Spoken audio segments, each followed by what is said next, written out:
Hi, I'm Ben Wedding on the board of Prison Mission Association, and just wanted to talk a couple of minutes about the impact that PMA has on inmates in the prison.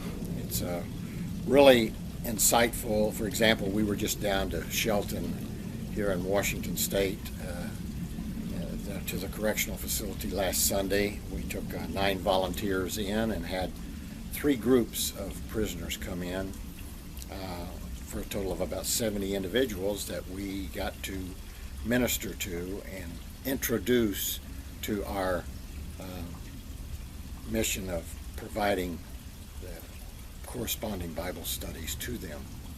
And it's just really how the thirst is there for something for these young men. And primarily, most of them are young men. It's surprising how young they are when you see the population. But it's the idea of investing in these young men and giving them some hope and giving them something that they can hang on to through some very trying times for them. And you get all kinds of reactions when you get in there. It's really not unusual to hear from a young man say, well, I remember back when my grandmother took me to church, or I remember when my grandpa talked about the Bible and those type things.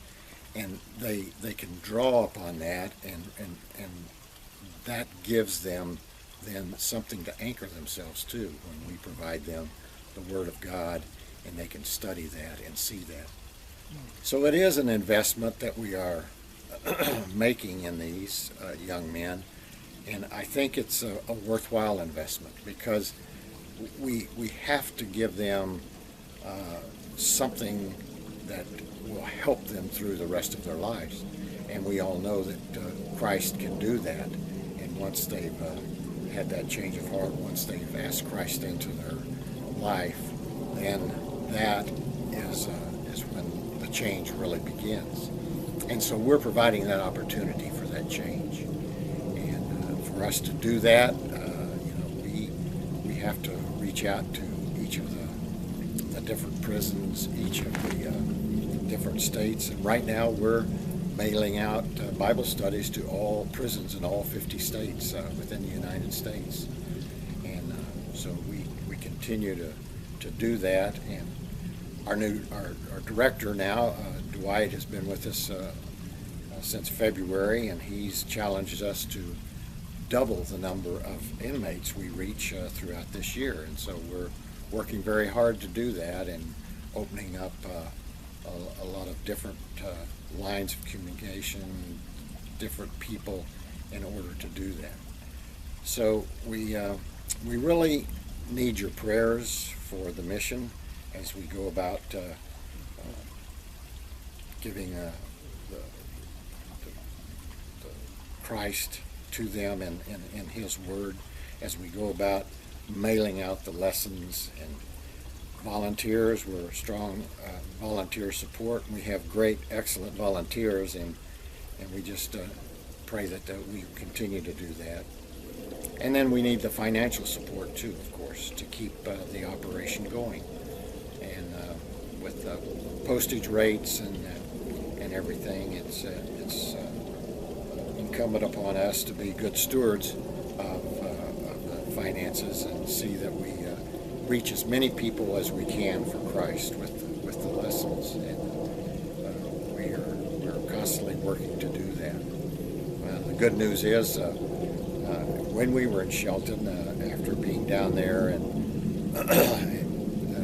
visiting with them, and the chaplain has asked us now to come back and on a quarterly basis. And so that, of course, will give us a real opportunity to touch more individuals as we go now on a quarterly basis for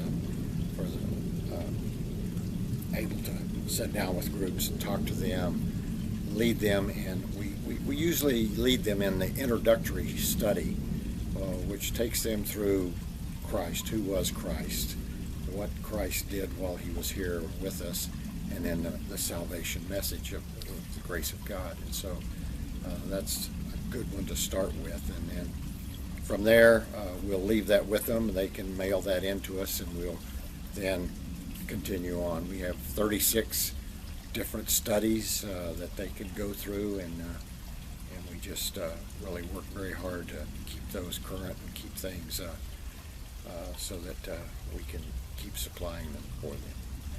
So we do ask for your prayers, and as we go through, and if you feel led to a donation would be well received. Also, we really have a lot to do in this mission field, and we look at it as a mission field as we reach out and share Christ with those that are incarcerated. Thank you.